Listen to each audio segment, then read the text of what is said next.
প্রকৃতির নিয়মে সময় প্রবাহমান, আর সময়ের সাথে মানুষের ধারা বাঁক নেয় বিভিন্ন মোড়ে। যেখানে তীব্র একদিন মিথ্যে ভালোবাসার ফুল ফোটাতে চেয়েছিল তুরের মনে, আজ সেই তীব্র ছটফট করছে তুরের ভালোবাসা আপন করে পাওয়ার জন্য। কিন্তু কোথাও এক ফোঁটা ভালোবাসার ছোঁয়া নেই। ভালোবাসা একটা ঘরের মতো হয়, বালু দিয়ে তা বানানো যায় না, আর তার জন্য বিশ্বাস নামের সিমেন্টের প্রলেপ দরকার হয়। তীব্রের এখন তুরকে আর তার বেবিকে চাই, আর ওদিকে তুর দিন গুনছে নিজের মেয়ের দুনিয়াতে আসার। সেই সাথে এটাও ভাবছে যে ওর মেয়ে আসলে তীব্রের কথা অনুযায়ী চলে যাবে তুরের লাইফ থেকে। কি অদ্ভুত দুজনের চাওয়া। এভাবেই কেটে গেছে 5 মাস। তুরের ডেলিভারির ডেট সামনে, তবে তীব্র এখনও তুরের কাছে আসতে পারে নাই। তীব্র দূর থেকেই ওকে দেখে চলে যায়। ভেবেছে হয়তো তুর সময়ের সাথে সাথে সব মেনে নিবে, কিন্তু তা হয়নি। তুরের চাওয়া ওর মেয়ে হলেও সেখানে তীব্রের জায়গা হয়নি। বড্ড বেশি বিরক্ত লাগে সব। বাবা হওয়ার আনন্দটা যেন দূর থেকেই পূরণ করতে হচ্ছে। চাইলেই যেন ছুঁয়ে দেখতে পারে না, কারণ তুরের কাছে গেলেই ও অন্যভাবে ব্যাপারটা নিয়ে খেপে যায়। মেন্টালি দিক দিয়ে দিন দিন তুর আরও অবুঝ হয়ে যাচ্ছে। তীব্রের প্রতি তিক্ততা আর প্রেগনেন্সির সময় হরমোনাল চেঞ্জ এর জন্য দায়ী। তবে একটা ব্যাপারে তীব্র ভয়ে আছে। এরপর হঠাৎ একদিন সন্ধ্যার দিকে তুরের ব্যথা ওঠে। তীব্রকে খবর দিলে ও দ্রুত ওকে হসপিটালাইজের ব্যবস্থা করে। কিন্তু তখনই ঘটে বিপত্তি, কারণ অন্যান্য ডক্টর তুরকে সিজার করার কথা বললেও তীব্র তাতে না জানায়। কেন করছিস? তুষা, ভুলে যাস না আমি একজন ডক্টর, আর যেখানে প্রেগনেন্সি নিয়ে কোনো কমপ্লিকেশন নেই সেখানে কোনো মানে হয় না। কিন্তু ওর কষ্ট হবে, ক্ষণিকের কষ্টে কিছু হবে না। আল্লাহ মেয়েদের সেই ক্ষমতা দিয়েছেন। আর যদি সত্যি ক্রিটিক্যাল সিচুয়েশন হয় তখন না হয় ভেবে দেখব। তুষা কথা বলতে পারল না। তীব্র বাইরে দাঁড়িয়ে আছে। সব কিছু ঠিক ছিল, কিন্তু শেষ মুহূর্তে যদি কিছু হয় সে ভেবেই ও শঙ্কিত। ভয়ের মুহূর্ত কেটে গিয়ে বাচ্চার কান্নার আওয়াজ শোনা যায়। তুষা বেবিকে নিয়ে বাইরে আসে হাসি মুখে। তীব্র বেবিকে কোলে নিয়ে আনন্দে কেঁদেই দেয়। খুশিতেও কিছু বলতে যাবে, কিন্তু সেটা গলায় আটকে গেছে। তবে আনন্দের বহিঃপ্রকাশ ওর কান্নাতে ভেসে আসছে। তখনই তুষা বলে ওঠে, কংগ্রেস, আপনি বাবা হয়ে গেছেন। তুর কেমন আছে? রিল্যাক্স, ও ভালো আছে। জ্ঞান হারিয়েছে, একটু বাদেই ফিরবে। থ্যাঙ্কস গড সব কিছু ঠিক রাখার জন্য। তার চেয়েও বেশি ধন্যবাদ এই জন্য আল্লাহ তোকে এত কিউট একটা ছেলে দিয়েছে তার জন্য। সব কথা ভালো লাগলেও শেষ কথায় তীব্র থমকে যায়। ছেলে মানে? আরে বোকা, ছেলে মানে বুঝিস না? তুই ছেলের বাবা হয়েছিস। মুহূর্তে তীব্রের অদ্ভুত এক ভয় কাজ করলো। জানে না কেন সব কিছু ঠিক থেকেও যেন ঠিক লাগলো না। ও তুষার দিকে তাকিয়ে মলিন হাসি দিল। তখনই তুষা বেবিকে নিয়ে বলল, মায়ের থেকে বেবিকে বেশিক্ষণ দূরে রাখা ঠিক নয়। তুষা চলে যেতে ধরলে তীব্র ডাকে, তুষা, ছেলে নাকি মেয়ে সেটা দূরকে বলিস না। কেন? না এমনি। আচ্ছা, কিন্তু তুই বাইরে কেন? ভেতরে আয়। তারপরও তীব্রকে টেনে ভিতরে ঢোকায়। কিছুক্ষণ বাদেই তুরের জ্ঞান ফেরে। ও নিজের মেয়ের জন্য পাগল হয়ে যায়। তোয়ালে মোড়ানো ছেলেটাকে ওর কোলে দিলে ও আনন্দে গদগদ হয়ে ওঠে। তারপর তুষার কথায় ফিডারিং করায়। তবে তীব্রের কেন জানি না ছেলের কথা তুরকে বলতে ভয় লাগছে। সেদিনের মতো সবটা ঠিকই থাকে। তীব্র সবসময় বেবিকে তুরের কাছে রাখলেও এমনভাবে রাখে যেন ওর বেবিকে নাড়াচাড়া করতে না হয়। তুরের বাবা মা তুরকে বলতে চেয়েছে ওর ছেলে হয়েছে, কিন্তু তীব্র নিষেধ করেছে। বেবিকে শুধু ফিডারিং করার সময় তুরের কোলে দেয়, বাকিটা সময় নিজের কাছে আর খুব সাবধানেই তুরের কাছে রাখে। এভাবেই কেটে গেল 1 সপ্তাহ। তোর আগের চেয়ে সুস্থ, যেহেতু নর্মাল ডেলিভারি, রিকভার দ্রুত হয়েছে। তোর তো নিজের মেয়ে নামকরণে ব্যস্ত। সেদিন তীব্র একটা কাজে বাইরে গেছে, বিশেষত ওর কেবিনে বাইরে কেউ অ্যালাউ না। তোর ঘুমাচ্ছিল। ওর বেবি ঘুম ভেঙে কান্না করে ওঠে, আর বিপত্তি বাধে তখন। একজন নার্স এসে বেবিকে কোলে নিতেই তুরের ঘুম ভেঙে যায়। তখন ওই নার্স বলে, নিন আপনার ছেলেকে ফিডারিং করান। কথা শুনে তুর হাসি মুখে জবাব দিল, আপনার ভুল হচ্ছে, ও মেয়ে, ছেলে নয়। ওর কথায় নার্স অবাক হয়ে বলে, আমার ভুল হচ্ছে না, আপনার ছেলেই হয়েছে। কথাটা শুনে রেগে যায় তুর। কি বাজে কথা বলছেন? বললাম তো আমার ছেলে নয়, মেয়ে হয়েছে। আপনার আমার কথা বিশ্বাস হচ্ছে না? তাহলে নিজেই দেখে নিন। বেবিকে তুরের কোলে দিতেই তুর কেঁপে ওঠে। ও বেবিকে বিছানায় রেখেই নিচে নেমে যায়। এই বেবি আমার নয়, আমার তো মেয়ে হয়েছিল। আপনি ভুল ভাবছেন, আপনার কোনো মেয়ে হয়নি। তার মানে সবাই মিথ্যে বলল? আমার কোনো বেবি হয়নি, নাকি আমার মেয়েকে চুরি করে নিয়ে গিয়েছে? এই ছেলে আমার না। আপনি শান্ত হন, আমার কথাটা শুনুন। তখনই তুরের মা আর তোয়া আসে। ওদের দেখে তুর ওদের কাছে ছুটে যায়। মা, কোথায় আমার মেয়ে? আমার ছেলে না, আমার মেয়ে হয়েছে। এই ছেলে আমার না। তোয়া বিছানায় বেবিকে দেখে ছুটে কোলে নেয় আর তুর নিজের মেয়েকে খোঁজায় ব্যস্ত হয়ে পড়ে। কেবিনের বাইরে গিয়ে চেঁচামেচি করে সব একসাথে করে ফেলে। কি হয়েছে সেটা দেখার জন্য সবাই ভিড় করেছে। তখনই তুরের মা, বাবা, অরুণ আর তুষা কেউ ওকে সামলাতে পারছে না। তীব্র কেবিনে গেলে তোয়া ওকে সবটা বলে। তীব্র বাইরে তুরের কাছে যেতেই তারপর বলে, আপনি এসেছেন? আপনি বলেছিলেন না আমার মেয়ে হবে? আমি তো আমার মেয়েকে চেয়েছিলাম, তাই না? কোথায় আমার মেয়ে? তুর, শান্ত হও, আমার কথাটা শোনো। আপনি মিথ্যে বলেছিলেন, তাই না? আর এই জন্য অন্য কারো ছেলে আমার ছেলে বলছেন। তুর, আমি আর কিছু বলার আগেই সেখানে করিডোর ভর্তি মানুষের সামনে তীব্রের গালে থাপ্পড় দিয়ে বসল তুর। মুহূর্তেই চারিদিকের পরিবেশ থমকে গেল। তুর এমনটা করবে সেটা হয়তো সবার ধারণার বাইরে। তীব্র নিচে তাকিয়ে কিছুটা সময় থমকে গেল। তুরের বাবার যেন মেয়ের এই বেপরোয়া ভাবটা নিতে পারলেন না। তিনি তুরকে নিজের দিকে ফিরিয়ে থাপ্পড় মারতে ধরলেই তুর তীব্রকে জড়িয়ে ধরে, ওর বুকে মুখ লুকায়। না, তীব্র তুরকে আড়াল করে নেয়। ওর বাবা তীব্রের থেকে ছাড়াতে চাইলেও না করে। তারপর ওর মাথায় হাত বুলাতে থাকে, ইশারায় সবাইকে চলে যেতে বলে। ওরা জায়গাটা খালি করলে তীব্র তুরের মাথায় একটা চুমু দেয়। তারপর বলে, ভয় নেই, কেউ কিছু বলবে না। তুর ওর বুক থেকে মুখ উঠায়, জড়িয়ে ধরা অবস্থায় কঠোর গলায় জিজ্ঞেস করে, আমার মেয়ে কই? তুর, আমাদের মেয়ে নয়, আল্লাহ আমাদের ছেলে দিয়েছেন। কথাটা শুনে তুর ওকে ছাড়িয়ে নেয়। আবার মিথ্যে?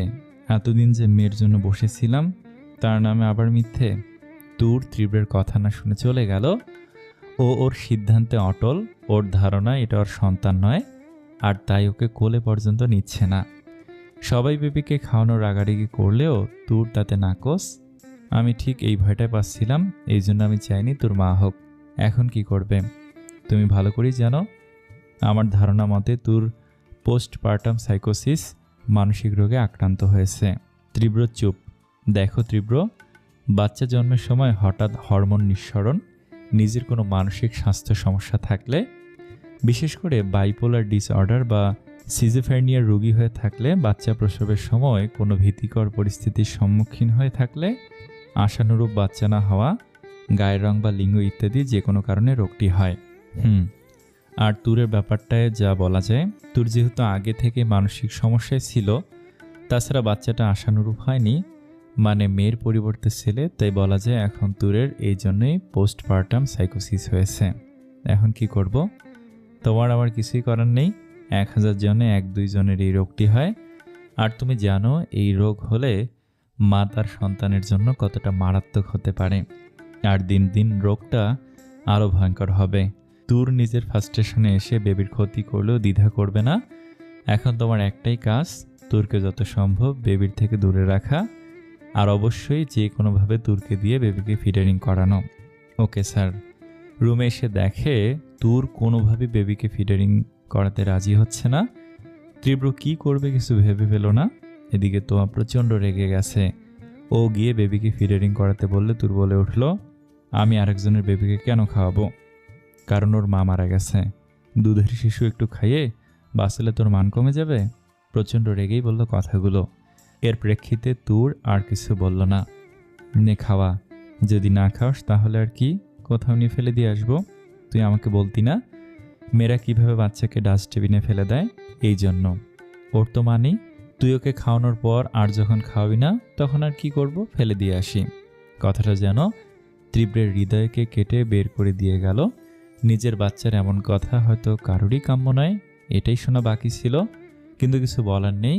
আজ যা পরিস্থিতি তার দায়ীও নিজে, ওর কিছু করার নেই। নিজের বাচ্চার কাছে অপরাধীও, ওর জন্যই ওর মা ওকে নিতে পারছে না, আর নিজের কানে সন্তান ফেলে দেওয়ার কথার প্রতিবাদ করতে পারছে না, তাই ও নীরবে বেরিয়ে এলো ওখান থেকে। কিরে, ফিডারিং করাবি নাকি? না। তো একটু স্বস্তি নিয়েই তুরের কোলে দিল বেবিকে।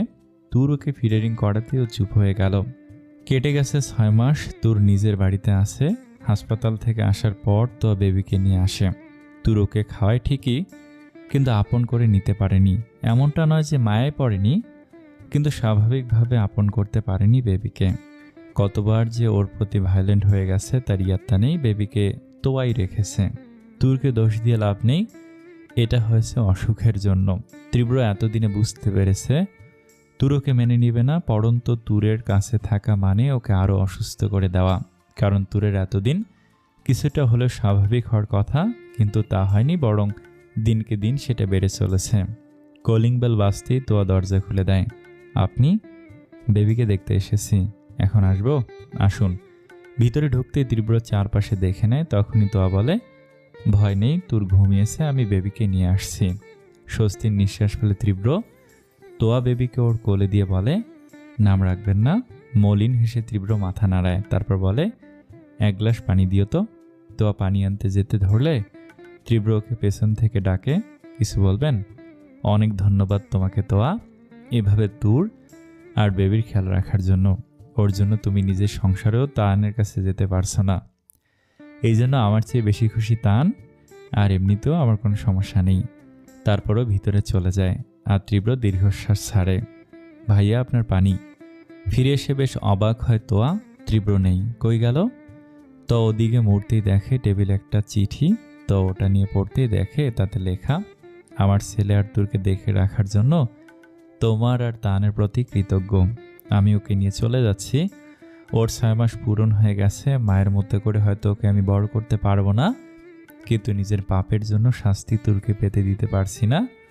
বাচ্চার জন্য ওর মেডিকেল ট্রিটমেন্ট হয়নি, তাই আমার আর আমার বেবির জন্য ওর লাইফ আর বেশি দিতে পারছি না। না, রাগ করে যাচ্ছি না, ও নির্দোষ। যা হয়েছে তার জন্য আমি দায়ী, তাই নিজেই চলে যাচ্ছি। এমনিতেই প্রমিস করেছিলাম যদি বেবি হওয়ার পর ও না চায় তবে আমি চলে যাব, আর এটা বুঝতেই পারছি আমি থাকলে ও কোনোদিনও সুস্থ হবে না, তাই নিজের শাস্তি স্বরূপ চলে যাচ্ছি দেশ ছেড়ে। কোনোদিন আর ফেরা হবে না, কারণ আমি ফিরলে তুর্কেও ফেরত পেতে হবে আমার। আর যা আর চাই না। শেষ অনুরোধ হিসেবে বলবো, ওকে দেখে রেখো। ওর সমস্ত চিকিৎসার ব্যবস্থা করে রেখে গেছি। জানি না সুস্থ হওয়ার পর ওর ছেলে আছে কিনা, জানবে কিনা, তবে ওকে বলো না। হয়তো ওর এটাই মনে হবে আমি ওকে ঠকিয়ে কষ্ট দেওয়ার জন্য ওর সন্তানকে আলাদা করেছি, আর অপরাধী হতে পারছি না। যদি না জানে তবে জানতে দিও না, কারণ আমার ছেলেও আর ফিরবে না। জানলে আর কষ্ট হবে। ডিভোর্স পেপারে সাইন করে দিয়ে গেলাম। ইতি ডক্টর রায়হান তীব্র। তোমাকে যে ডকুমেন্টস, প্রপার্টির শেয়ার, আদার্স যেসব পেপার দিয়েছিলাম সেগুলো কমপ্লিট হয়ে গেছে? ইয়েস স্যার, সব কিছু শেষ। আমি কালকের মধ্যে সব কিছু কমপ্লিট করে পাঠিয়ে দেব। কথাটা শুনে থমকে যায় তীব্র। পেপারস থেকে চোখ তুলে ল্যাপটপের স্ক্রিনের দিকে তাকায়। এতক্ষণ বিছানায় বসে ভিডিও কলে কথা বলছিল ঋদ্ধের সাথে। সব কাজ কমপ্লিট হয়ে গেছে, কথাটা যেন তীব্রের বিশ্বাস হলো না। হাতে থাকা কফির মগটা পাশে রেখে পেপারগুলো দেখতে দেখতে বলল, ব্যাপার কি বলো তো? এত তাড়াতাড়ি আমি না চাওয়া সত্ত্বেও কাজ কমপ্লিট করার কথা না? তাহলে? কথাটা শুনে মনে হলো ঋদ্ধ লজ্জা পেয়ে গেল। আসলে স্যার, ঋদ্ধকে মেয়েদের মতো ন্যাকামি করে লজ্জা পেতে দেখে বুঝতে পারলো আবহাওয়া ভালো না। যে কোনো সময় ওর ওপর বাস পড়ার মতো কোনো কনফিউশন না হলেও মারাত্মক কোনো ঝামেলা পড়তে পারে। সে ঝামেলা এড়ানোই ভালো। এতে কোনো প্রকার ঘি না ঢালাই তীব্র উত্তম বলে মনে করলো। তাই প্রসঙ্গ ঘোরানোর জন্য বলল, ওইখানে সব কিছু ঠিক আছে? ইয়েস স্যার, শুধু আমি বাদে। খুব দ্রুত কথাটা বলল। গতিবিধি ভালো না? তীব্র শুনেও না শোনার ভান করে বলল, হসপিটালের জন্য বাড়তি যে সকল, স্যার এগুলো সব দেখে নেব, কিন্তু আপনি তো আমার কথা শুনবেন নাকি? বোঝা গেল ঋদ্ধ আজ ছাড়ছে না। বিগত কয়েকদিন ধরেই ও কিছু বলতে চাচ্ছে, কিন্তু তীব্র পাত্তা দিচ্ছে না। আজ পেয়ে বসেছে। আর কি, সব তো হয়েই গেল, এখন আমাকে যেতে হবে। ল্যাপটপ অফ করতে যাবে তখনই ঋদ্ধ চিৎকার করে বলে ওঠে, স্যার আপনি যদি আমার কথা না শোনেন তবে কিন্তু। কথাটা শুনে তীব্র ল্যাপটপ অফ করতে গিয়েও থেমে গেল। মুখে বিরক্তির ছাপ ফুটিয়ে বিছানায় হেলান দিয়ে দুহাত গুজে বলল, যদি না শুনি তবে। ঋদ্ধ বেশ চিন্তায় পড়ে গেল, কিন্তু কি বলবে ভেবে পেল না। কিন্তু কিছু একটা বলতে হবে, কিন্তু এই লোকটাকে ইমোশনাল কথা বলে লাভ নেই। আর ভয় বা কী করে দেখাবে? নিজের গার্লফ্রেন্ডের মতো তো আর এটা বলতে পারবে না যে কথা না শুনলে ব্রেকআপ করে দিব। তবে যদি এটা বলতে পারতো বেশ হতো, কিন্তু উনি তো আর গার্লফ্রেন্ড না। তবে বলতে পারে, স্যার চাকরি করব না। কিন্তু তাতে খুব ভালো করেই জানে তীব্রের উত্তর হবে অ্যাজ ইউর উইশ। না, তাহলে চাকরির সাথে বিয়ের স্বপ্ন শেষ। ঋদ্ধ ধমক দিয়ে বলল, কি ভাবছ? না শুনলে কি? বেশ চিন্তার ব্যাপার, কি বলবে? বলে দেব। হ্যাঁ আমি বলে দেব। কিঞ্চিত ভুরু কুচকালো তীব্র। আজকাল নেশা করো নাকি তুমি? কি বলবা? কাকে বলবা? আর কেন বলবা? তখনই যেন পাতলু মার্কা উপস্থিত বুদ্ধি ঋদ্ধের মাথায় হানা দেয়। একটা ক্যাবলা হাসি দিয়ে তীব্রের দিকে তাকায়। ওর মতিগতি ভালো না বোঝাই যাচ্ছে। এবার ভুরু কুচকায় তীব্র। কি? তীব্র কফির মগে ছিপ দিতে নেয়। তখনই বেশ দম নিয়ে ঋদ্ধ বলে, আপনি যে একটা মেয়েকে বিয়ে করেছিলেন সেটা বলে দেব। ঋদ্ধের এমন কথায় তীব্রের মুখের কফিটা পড়ে যায়। একটুর জন্য তা বিছানায় না বাইরে ফেলতে পারে। এটা ঋদ্ধের কেমন ব্ল্যাকমেল ছিল? ও একটা মেয়েকে বিয়ে করেছে সেটা বলে দিবে? Like seriously? ও রাগি চোখে ল্যাপটপের স্ক্রিনে ঋদ্ধের দিকে তাকায়। What nonsense! তুমি কি পাগল হয়ে গেছো? মানে আমি একটা পুরুষ একটা মেয়েকে বিয়ে করেছি, তা তুমি বলবা? তা কাকে বলবা? আর কেন বলবা? মানে আমি একটা মেয়েকে বিয়ে না করে একটা ছেলেকে বিয়ে করব? স্যার আপনি ব্যাপারটা বোঝেন নাই। আমি অন্য কাউকে না, আপনার ছেলে তাইয়ানকে বলবো যে আপনি একটা মেয়েকে বিয়ে করেছিলেন। বলে একটা ক্যাবলা হাসি দিল ঋদ্ধ। আরও অবাক হয়ে তীব্র জিজ্ঞেস করলো, মানে? তেমন কোনো মানে নেই স্যার। মানেটা খুব সিম্পল। আপনি তাইয়ানকে সব সময় বলেন মেয়েদের থেকে দূরে থাকবা, মেয়েরা খুব ডেঞ্জারাস। তো তো বুঝলেন না? বিশদ হাসি দিয়ে। সে যখন জানতে পারবে তার বাবা তাকে মেয়েদের থেকে দূরে থাকতে বলে, অথচ সে নিজে একসময় একটা মেয়েকে বিয়ে করেছে, ভাবতে পারছেন কি হবে? ঋদ্ধর কথায় তীব্র বোকা বনে গেল, কিছুই বুঝল না। বলতে কি চাইছ? এটাই ভাবুন তো, যে বাবা মেয়েদের থেকে দূরে থাকতে বলে তার অতীত জীবনের মেয়েকে বিয়ে করার কথা জানতে পেরে আপনাকে ভুল বুঝবে। আমার 5.5 বছরের ছেলে আমাকে এর জন্য ভুল বুঝবে? অবাক হয়ে গেল। জি স্যার, ব্যাপারটা ভাবুন। ভাবছি। তোর মাথায় সমস্যা হয়েছে, তা বুঝতে পারছি। আরে বোকা, ও যখন বড় হবে তখন তো বুঝবেই ওকে একটা মেয়ে জন্ম দিয়েছে। আমি তো ওকে পেটে ধরিনি, একটা মেয়েই ওর মা। আর ওই মেয়েটার সাথে লিভ ইন অ্যান্ড রিলেশনে যেহেতু ছিলাম না, সেহেতু তার সাথে আমার বিয়ে হয়েছে। আর বিয়ে মানে কি? অবশ্যই একটা মেয়ে, আমার বউ। একদমই বলে ফেলল তীব্র। যাক বাবা, আমি তো ওর বড় হওয়ার কথা ভাবি নাই। সে যাই হোক, বড় হওয়ার কথা বাদ দেন, এখনের কথা বলেন। এখন তো বুঝবে না। ঋদ্ধ বেশ রেগে গম্ভীরভাবে বলল, স্যার এসব বাদ দেন, এখন যেটা বলছি সেটা শুনুন না প্লিজ। বোঝা গেল তীব্রকে ছাড়বে না। ও এমনিতেই তাইয়ানের সাথে ওর যোগাযোগ ভালো। ঋদ্ধ আঙ্কেল বলতে পাগল, তখন কি বলে বসবে ঠিক নেই। হ্যাঁ বলো। স্যার আমার বিয়ে। কথাটা শুনে অবাক হলো তীব্র, কারণ বিয়ের কথাটা বলে ঋদ্ধের মুখ কালো হয়ে গেল। আর তীব্রের অবাক হওয়ার কারণ, এর আগে 3 বার ঋদ্ধ বিয়ের কথা বলেছে, কিন্তু হয়নি। কারণ বড় না, বেশ সিম্পল, যা ঋদ্ধের ব্যাপারে চিপ্পাল হয়ে যায়। ওনার বিশ্ববিখ্যাত ব্রেকআপে নোবেল প্রাইজ প্রাপ্ত গার্লফ্রেন্ড তার সন্দেহের বশে 2 বার ভেঙে দিয়েছে বিয়ে। এখন এই সমস্যার সমাধান করার জন্য ঋদ্ধ সিম্পল একটা পথ বের করে যে ওর গার্লফ্রেন্ডকেই বিয়ে করবে না, তাই এবারও নিজেই ব্রেকআপ করে। যাই হোক, এমন সন্দেহবাদী মেয়েকে তো আর সারা জীবন পোহানো যাবে না। সেখানেই ঘটে দুর্ঘটনা। ও যখন ওর গার্লফ্রেন্ডকে এসব বলে তখন সে আর ওয়েট না করে পুলিশের কাছে যায়। ধোঁকা দেওয়ার অপরাধে ওর নামে জিডি করে। বাচ্চারাকে বাধ্য হয়ে পুরো 1 রাত লকআপে থাকতে হয়েছিল। শুধু যে তাই হয়েছে তা ঠিক নয়, পরদিন আবার সেই মেয়েই ছাড়িয়ে নিয়ে গেছে। এই বলে এবারের মতো মাফ করে দিয়েছে। এরপর নিজেই আবার বিয়েতে রাজি হয়ে যায়। কিন্তু এইবার বেঁকে বসে ঋদ্ধ নিজেই, তাই সেবারও সে বিয়েটা ভেঙে দেয়। এইবার নিয়ে ঋদ্ধের বিয়ের প্রস্তুতি 4 নাম্বার, টেনশন হওয়ার কথা। তীব্র কিছুক্ষণ চুপ থাকে, তারপর বেশ গম্ভীর গলায় বলে, সেম নাকি অন্য কেউ? এখনও জানি না। মুখটা ভার করে কথাটা বলল। কেন? মা শুধু বলেছেন বিয়ে করাবেন, কিন্তু কার সাথে বলেনি। ফের যদি ঝগড়া হয় তাই আমিও জানতে চাইনি।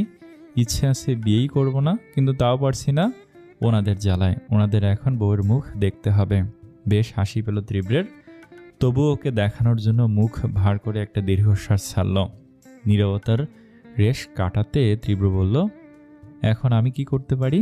কিছুক্ষণ নীরব থেকে ঋদ্ধ বলল, স্যার, আপনি আমার জন্য শুভ। প্লিজ আমার বিয়ে উপলক্ষে দুদিনের জন্য হলেও প্লিজ আসুন। তাছাড়া তাইয়ানও তো নিজের দেশটা দেখেনি। ভেবেচিন্তে কথা বলো। আমি ওখানে গেলে কি হতে পারে তা তুমি জানো ঋদ্ধ। স্যার, আপনি যেমন ভাবছেন তেমন কিছু না, বরং ভালো হবে। কার ভালো? স্যার, আপনার একবারের জন্য দেশ এসে সব কিছু পরিস্থিতি দেখা উচিত।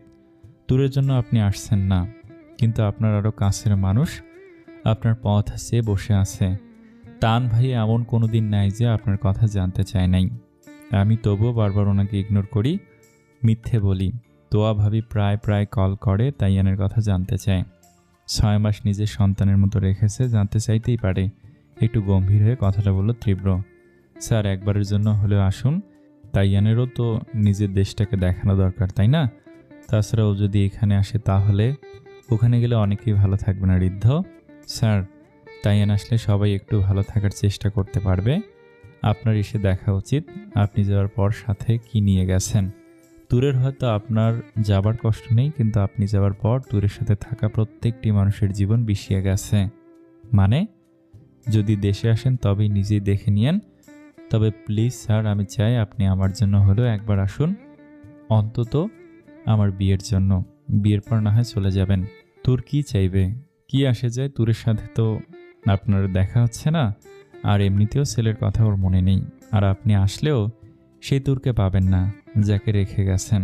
তাই আপনি আসলে ওর সত্যি কিছু আসে যাবে বলে আমার মনে হয় না। তবে হ্যাঁ, কিছু মানুষ হয়তো হাফ ছেড়ে বাঁচবে। মানে, কি বলতে চাও? ঠিক তখনই দরজা খুলে গেল। তীব্র দরজার দিকে তাকাতেই পাপাই বলেই বিছানায় তীব্রের কাছে এসে হাত বাড়াতেই তীব্র হাসির রেখা ফুটিয়ে নিজের দুহাত বাড়িয়ে দিল। ছেলেটি তীব্রের হাত ধরে বিছানায় উঠে তীব্রের কোলে বসল। হ্যাঁ, তাইয়ান তীব্রের ছেলে। কোলে বসে সে পাজেল মিলাতে ব্যস্ত। তীব্র ছেলের গালে চুমু খেতেই ঋদ্ধ বলে উঠল, হে চ্যাম্প, কেমন আছো? ফাইন, তুমি? আমিও, তবে একটু প্রবলেমে আছি। কি প্রবলেম আমাকে বলো, আমি এখনই সলভ করে দেব। এইটার মতো। ঋদ্ধ রীতিমতো অবাক। এইটুকু ছেলে এইটুকু সময় পাজেল মিলিয়ে দিল। আবার ভাবলো কার ছেলে, মানুষটাই তো পাজেল। আসলে আমি না বিপদে পড়েছি। কি বিপদ? আরেকটা পাজেল দেখতে দেখতে বলল, গার্লস। জানো, আমি না একটা মেয়েকে বিয়ে করছি। কথাটা যেন তাইয়ানের কাছে একটু অদ্ভুত মনে হলো। খেলা ছেড়ে এবার ঋদ্ধের দিকে তাকালো, রিয়েলি কিছুটা অবাক হয়ে। হ্যাঁ চ্যাম্প, আমার বাবা মিলে আমাকে বিয়ে দিয়ে দিচ্ছে। আর আপনার বাবাই তো আপনাকে বলেছে অল গার্লস আর ডেঞ্জারাস। কিন্তু তোমার বাবা কেন বোঝে না? কারণ তিনি জানে না। তাই স্যারকে বলছি আমার বিয়েতে এসে তাকে বোঝাতে, কিন্তু সে আসতেই চায় না। পাপাই, তুমি আঙ্কেলকে কেন হেল্প করছো না? গার্ল যদি ওনাকে মারে? তীব্র এবার শান্ত কণ্ঠে ওকে সামলাতে বলল, না পাপাই, কিচ্ছু না, আঙ্কেল মজা করছে। স্যার, আপনি কি আসবেন না আমার বিয়েতে? ঋদ্ধ। আচ্ছা ঋদ্ধ আঙ্কেল, আপনি একটা মেয়েকে বিয়ে করবেন? তাহলে কি ছেলেকে বিয়ে করবো নাকি? কেন তাইয়ান? আচ্ছা, পাপাই বলে গার্লসটা ডেঞ্জারাস কেন হয়? কিছুক্ষণ ভেবে বলল, আসলে কি জানো, কিছুটা ভাব নিয়ে। মেয়েদের অনেকের কাছে বাঘ মনে হতেই পারে, কিন্তু আমার মতো সাহসীরা তাদের কাছে যেতে পারে। বাট আমার নার্ভাস লাগছে, তাই ডাকছি তোমাদের। কেন? কারণ মেয়েগুলো খালি খামচি মারে। ও তাই? আচ্ছা বাবাই, তুমি বুঝি গার্লসদের ভয় পাও? তীব্র চুপ, কি বলবে বুঝতে পারছি না। ঋদ্ধকে মন চাচ্ছে কাঁচা চিবিয়ে খেতে, কিন্তু তাইয়ানের জন্য কিছু বলতে পারছে না। এরকম কিছু না বাবাই, আঙ্কেল উল্টাপাল্টা কথা বলছে। রাগী চোখে কথাটা বলল। কিন্তু ঋদ্ধ দম্বার পাত্র নয়। সুযোগ পেয়েছে তীব্রকে দেশে আনার, আর সেটা হচ্ছে তাইয়ান। একদম না স্যার, আমার চেয়েও ভীতু, তাই আসতে চাইছে না, আর তোমাকেও দিচ্ছে না। তুমি যদি ভয় পাও, আমি ব্রেভ বয়, তাই না পাপাই? তাই তো, ছেলের গালে চুমু দিয়ে। তাই আমি অবশ্যই ঋদ্ধ আঙ্কেলকে হেল্প করতে ওনার বিয়েতে যাব। তাইয়ানের কথায় ঋদ্ধ হেসে দিল। আর তীব্র বোকা বনে গেল। বুঝতে পারলো ছেলে তার চেয়েও বেশি ডেঞ্জারাস। ছেলে একগুয়ে, যদি ভূত ওঠে দেশে যাওয়ার নিতেই হবে। তাই মন ভোলানোর জন্য বলল, কিন্তু বাবাই তুমি ওখানে গিয়ে কী করবে? গালরা যদি ঋদ্ধ আঙ্কেলকে খামচে দেয়, আমি তাদের মেরে দেব। সে বাবা, এসব বলতে হয় না। ব্রেভ বয় গালদের মারে না। তোমার টয় না তাইয়ানের তোতা পাখি, যদি তোমাকে কামড়ে দেয় তখন তুমি কি করো? আদর করি। ঠিক তাই, মেয়েদেরও কখনো মারতে হয় না। কেন? কারণ মেয়েরা আদর করার জিনিস। আচ্ছা, যে মেয়ে আমাকে মারবে তাকেও আদর করে দেব। আর ঋদ্ধ আঙ্কেল, আমি তোমার কাছে যাব। আর কেউ যদি তোমাকে মারে তবে তুমি আদর করে দিও। আর আবার যদি কিছু বলে তখন আমি দেখব। এইটা শুনে তীব্র মাথা চুলকালো আর ঋদ্ধ হেসে গড়াগড়ি খাচ্ছে। এটা দেখে তীব্র ল্যাপটপ বন্ধ করে দিয়ে বলল, না বাবাই, আমরা দেশে যাব না। কিন্তু কেন? আমরা তো অনেক জায়গায় গিয়েছি। তুমি বললে আমরা সব জায়গায় যাব, কিন্তু বাংলাদেশে না। এটা শুনে তাইয়ানের মন খারাপ হয়ে গেল। ও তীব্রকে ছাড়িয়ে বাইরে চলে গেল। তীব্র বুঝলো ছেলে রাগ করেছে, কিন্তু বলবে না। একা একা বসে কাঁদবে, একদম ওর মতো হয়েছে। স্বভাব, চরিত্র, অনুভূতির প্রকাশ সব। কিন্তু চেহারা অনেকটা মায়ের মতো। সেই স্নিগ্ধতা। তীব্র নিজের কাজ করতে করতে কখন সময় পেরিয়ে যায় বুঝতেই পারে না। কাজ শেষ হলে দেখে 9টা বাজে। রাত হয়ে গেছে, কিন্তু তাইয়ান কোথায়? ও তাইয়ানকে খুঁজতে গিয়ে দেখে ও সুইমিং পুলে পানিতে পা ডুবে বসে আছে। তীব্র একটা দীর্ঘশ্বাস ছাড়ে, তারপর নিজেও তাইয়ানের পাশে বসে। তাইয়ান কোনো রিয়াক্ট করে না, কিছুক্ষণ নীরবতা পালন করে। তীব্র শান্ত কণ্ঠে বলে, রাগ করেছ? মাথা নাড়ায়, রাগ করেনি সে। তাহলে কথা বলছো না যে? কিছুক্ষণ চুপ থেকে তাইয়ান মুখ ভার করে বলে ওঠে, সরি পাপা। ছেলের কথায় অবাক হয় তীব্র। সরি কেন? তোমার কথা শুনিনি তাই। কথাটা শুনে তীব্র ওকে কাছে টেনে জড়িয়ে ধরে। আমি সরি বাবা। তারপর আর কিছু বলল না। কিছুক্ষণ পর বুঝলো তাইয়ান ঘুমিয়ে গেছে। তীব্রকে কোলে তুলে বুকের মধ্যে নিয়ে রুমে যায়। তারপর ওকে বুকে নিয়ে মাথায় হাত বুলাতে বুলাতে ভাবতে থাকে, আর কতদিন ওকে নিজের দেশ থেকে দূরে রাখবে। এখন অবুঝ, তাই হয়তো মায়ের ব্যাপারে জানতে চায় না, কিন্তু যখন জানতে চাইবে তখন। আর তোর তো নিজের ছেলের কথা মনে নেই। মাতৃত্বের টান হয়তো অবচেতন মনে অনুভব করে, কিন্তু হয়তো মনে পড়ে না। কিন্তু তাইয়ানের তো এখানে ও ছাড়া কেউ নেই। যদি তীব্রের কিছু হয়ে যায় তাহলে কে দেখে রাখবে তাইয়ানকে? ও তো পাপাই ছাড়া দুনিয়ার কিছু বোঝে না। ওর ভালো মন্দ কিছু হয়ে গেলে তাইয়ান যে একা হয়ে পড়বে। সেদিনের কথা, হঠাৎ করে তীব্রের সিজনাল জ্বর হয়। জ্বরটা একটু বেশি ছিল, তাই বিছানা ছেড়ে উঠতে পারেনি। যদিও ঘরে মেড ছিল, কিন্তু তারা কেউ তাইয়ানকে খাওয়াতে পারেনি। ছেলেটা পুরো রাত কান্না করতে করতে তীব্রের বুকের ওপর ঘুমিয়ে পড়েছিল।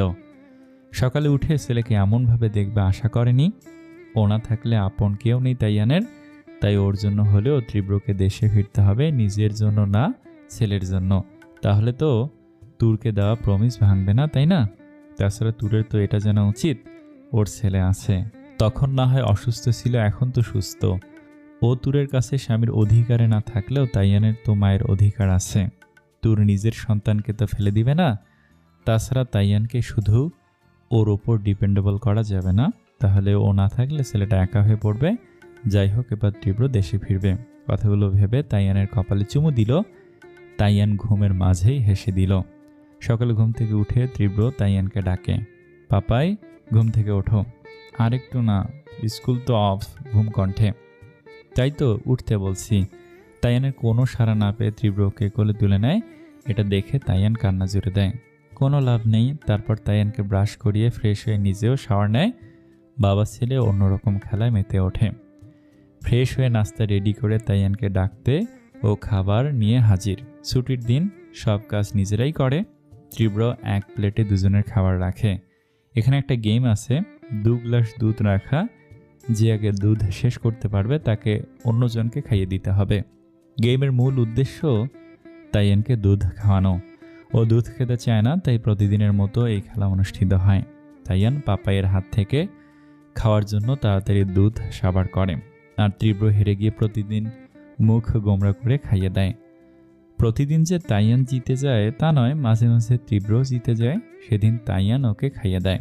আর জিতে গেলে তীব্রের খুশির সীমা থাকে না। আর তাইয়ান ভেংসি দিয়ে বলে, প্রতিদিন হেরে যাও, তাই আজকে ইচ্ছে করে হেরে গেলাম। ছেলের মুখে এই কথা তীব্রকে না হাসিয়ে পারে না। যাই হোক, আজ কে জেতে সেটা দেখার বিষয়। গেম শুরু হয়ে গেলে বরাবরের মতো আজ তীব্র হেরে যায়। তাইয়ান দুধের গ্লাস সবার করে তীব্রকে বলে, জিতে গেছি এবার। ডোরিমনের জিসানের মতো হাসি দেয়। তীব্র নিজের দুধের গ্লাস দেখে দুঃখী মুখ ভার করে বলে, আজকে হেরে গেলাম, কিন্তু কাল ঠিকই জিতে যাব, দেখে নিও। যেদিন আমি চাইব সেদিন। এটা শুনে তীব্র নিজেও মুখ গোমরা করে, আর তাইয়ান একটা সানগ্লাস চোখে দিয়ে চেয়ারে হেলান দিয়ে বলে, খাও খাও। খাওয়ার সময় নো সাউন্ড। তীব্রের বেশ হাসি পায় ছেলের এমন অ্যাটিটিউড দেখে, কিন্তু হাসে না। খাইয়ে দেয় তার নবাবকে। কিন্তু অর্ধেক খাওয়ার পর যখন দেখে তীব্র খায়নি, তখন তাইয়ান এক টুকরো খাবার নিয়ে তীব্রের মুখের কাছে দেয়। তীব্র ওর দিকে তাকিয়ে বলে, আমি তো হেরে গেছি, যেদিন তুমি জিতবে শোধ করে নিও। তীব্রের মুখে হাসি ফুটে ওঠে, দুজন দুজনকে খাইয়ে দেয়। তীব্রের কাছে জীবনের শ্রেষ্ঠ প্রাপ্য তাইয়ান, যেই ভালোবাসার খোঁজে ও ছটফট করছে। ছোটবেলা থেকে কাতর হয়েছে, তা সম্পূর্ণ হয়েছে ছেলের কাছে। ওর হয়তো কিছু চাই না, কিন্তু ছেলেকে যে দিতে হবে ওর আপনজনদের কাছে। খেতে খেতে তীব্র বলে, তাইয়ান, বাবা এর উপর সত্যি রাগ করনি? না। তোমাকে নিয়ে যাব না তারপরও? অন্যদিকে তাকিয়ে আলাদা ভাব নিয়ে পা দুলাতে দুলাতে। এখন যদি বলি তোমাকে নিয়ে যাব, এই জন্যই রাগ করিনি। কথাটা শুনে তীব্রের হাতের চামচ প্লেটে পড়ে যায়। তারপর রাগী চোখে ওর দিকে তাকাতে তাইয়ান একটা ক্যাবলা হাসি দেয়। তীব্র বেশ রেগে জিজ্ঞেস করে, মানে? তাইয়ান চেয়ার থেকে নামে। তারপর বলে, আমি জানি পাপাই আমার কথা রাখবে, তাই রাগ করিনি। তাইয়ান। আর তাইয়ানকে কে পায় সে দৌড় দেয়। সাথে তীব্র বুঝে গেছে এই ছেলে একদিন ওকে নাকে দড়ি দিয়ে ঘোরাবে, বাবার চেয়ে বড় ফাজিল। কিছুক্ষণ আগেই ফ্লাইট ল্যান্ড করেছে। তীব্র complete black dress up, T shirt, তার উপর জ্যাকেট, চোখে সানগ্লাস। আর তাইয়ান ডাংরিস পরে আছে, সাথে বাবাকে কপি করে চোখে সানগ্লাস। তীব্রের হাত ধরে স্টাইলে হাঁটছে। কিছুক্ষণ বাদে বাবার হাত ছেড়ে নিজেও ভাব নিয়ে আগে হেঁটে চলেছে। তীব্র সানগ্লাস নামে ছেলের কৃতিকলাপ দেখে মাথা নাড়ল। এই ছেলে বড় হলে মহা বিপদ। তীব্র নিজের কাজ করতে ব্যস্ত হয়ে পড়ল। আর তাইয়ান হাঁটতে হাঁটতে একটা মেয়ের সাথে ধাক্কা খেল। মেয়েটা পড়েই কান্না করে দিল। এটা দেখে তাইয়ান ভয় পেয়ে গেল। এমনিতেই মেয়ে তার ওপর কান্না করছে। ও তাড়াতাড়ি মেয়েটাকে উঠাতে চাইল, কিন্তু পারল না। মেয়েটার দিকে তাকাতেই দেখলো ওর চেয়েও একটা ছোট মেয়ে, 3 বছর হবে, হাঁটু পর্যন্ত ফ্রক পরা। মেয়েটাকে কার্টুনের পুতুলের মতো লাগলো। হঠাৎ কি মনে করে মেয়েটার গাল টেনে ধরলো।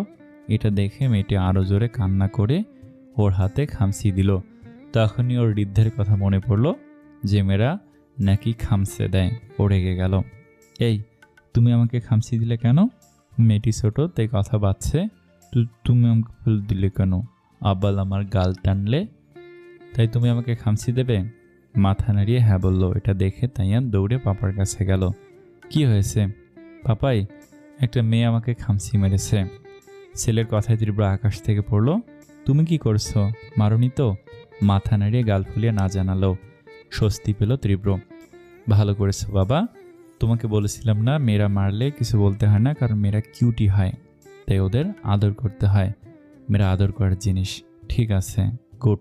তীব্র আর কিছু বলতে যাবে তার আগে তাইয়ান দৌড় দেয়। তীব্র ডাকে কিন্তু থামে না। তাইয়ান, কই যাচ্ছ? নিজে ওর পিছে যায়। তাইয়ান সেই পিচ্ছি লাল মেয়েটার কাছে যায়। মেয়েটি গাল ফুলিয়ে ওকে দেখছে কেন জিজ্ঞেস করলে তাইয়ান ওর গালে কিস করে। এটা দেখে তীব্রের মাথায় হাত। মেয়েটা কাঁদতে কাঁদতে ওর মার কাছে গিয়ে বলে, আম্মু, ছেলেটা না আমার গালে কিস করেছে। তীব্র মেয়েটার আম্মুকে ভালোভাবে দেখতেই থমকে যায়, কারণ সে তোয়া। মেয়ের কথায় তো অবাক। কোন ছেলে আমার মেয়েকে কিসি করলো? ওই ছেলেটা। তাইয়ানকে দেখে বলে। তো ওর কাছে গেলে তাইয়ান হিরোর মতো ভাব দেখায়। এটা দেখে তো কিছুটা ভুরুকুসকে বলে, এই যে লিটল হিরো, আপনি আমার মেয়েকে কিসি করছেন কেন? তাইয়ান বেশ মুড নিয়ে বলে, ও আমাকে খামচি দিয়েছে তাই। তাইয়ানের কথায় তো কনফিউজড। খামচি মেরেছে বলে কিসি? পাপাই বলেছে মেয়েরা আদর করার জিনিস, তাই মারলে তাকে কিসি করতে হয়, মারতে না। ওর কথায় হেসে ওঠে তোয়া। যেমন বাবা তেমন ছেলে, খুবই ডেঞ্জারাস। যাই হোক, মেয়ের মা রিস্ক নেব না। তা তোমার বাবা কই? তখনই তীব্র সামনে এসে দাঁড়ায়। তাইয়ান, আমাদের লেট হচ্ছে। ওকে দেখে থমকে যায় তোয়া। একবার তীব্র আরেকবার তাইয়ানের দিকে তাকায়। তোয়া কিছু বলতে যাবে তার আগে তীব্র বলে, তোমার মেয়ে? মাথা নাড়ে তোয়া। কি নাম? তাসরিয়া ইবনাত তীর। তাইয়ান হালকা হেসে। তোয়া গিয়ে তাইয়ানকে বুকে জড়িয়ে ধরে। তাইয়ান বুঝতে না পেরে বাবার দিকে তাকায়। তোয়ার চোখে পানি। ভালো আছেন তাই না? হুম, তবে চিন্তা করো না, কাউকে ডিস্টার্ব করব না। চলো তাইয়ান, আমাদের লেট হচ্ছে। তোয়াকে কিছু বলার সুযোগ না দিয়ে চলে যেতে চায়। ভাইয়া আমার কথাগুলো শুনুন, এখনকার জন্য হেসে নিন। বাকি পর্বটা খুবই ইন্টারেস্টিং। আশা করব আপনারা পুরো গল্পটা শুনে মজা নেবেন। ধন্যবাদ সকলকে। আসসালামু আলাইকুম।